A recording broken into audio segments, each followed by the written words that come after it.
All right, today we're going to get into a poem that's so much more than just words on a page. It's really a declaration, an attempt to capture the very soul of a nation. So let's dive into this explainer on Subramania Bharathi's incredible work, Bharat, Our Land. The poem kicks off with this absolutely epic line: "The mighty Himalayas are ours." Right away, you get this sense of scale, don't you? It's huge. You can almost feel the chill in the air and just picture those massive peaks. This is way more than just poetry. It's a powerful statement of ownership, of belonging.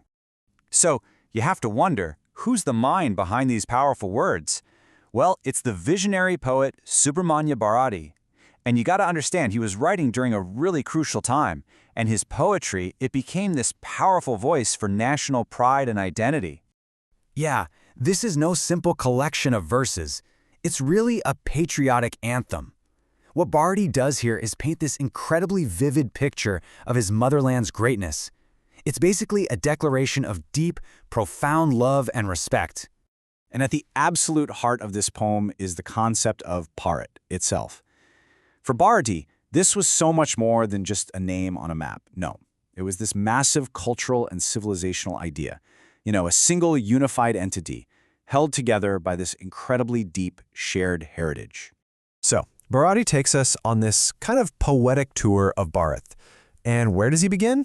With its stunning physical majesty, the land itself. He actually circles back to the Himalayas, but this time he describes them as a crown. I mean, that's such powerful imagery, right? They're not just mountains anymore. In the poem, they're this symbol of unending strength, of permanence, like a huge, majestic guardian just watching over the land.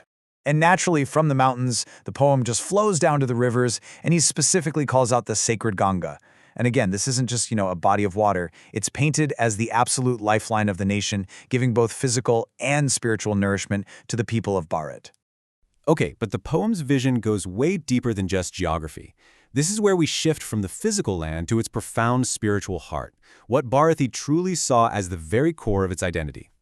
So according to the poem, Bharat's greatness is also built on these incredible pillars of thought.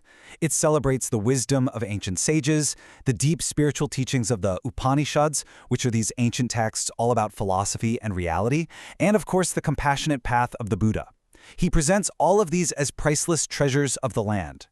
And get this, the poem puts intellectual and spiritual achievements on the exact same level as something as epic as the Himalayas. It's basically arguing that a nation's real wealth isn't just in its land, but in what it contributes to human wisdom. That's a powerful idea.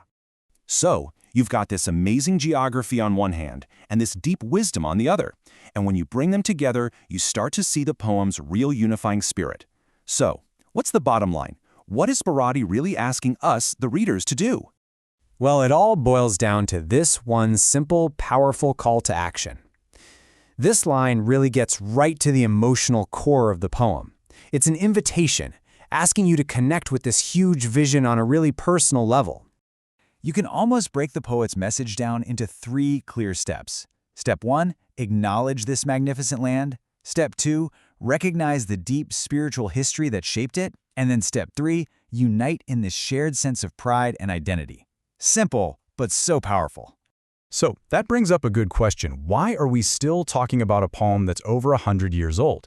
I mean, why does it still resonate so strongly today? Let's dig into that. I think its lasting power comes from how it weaves together those 2 big ideas, the incredible land and the deep history of thought. Back during India's freedom struggle, that was a powerful, powerful call for unity. And now, fast forward to today, in our super globalized world, it acts as this anchor for cultural identity.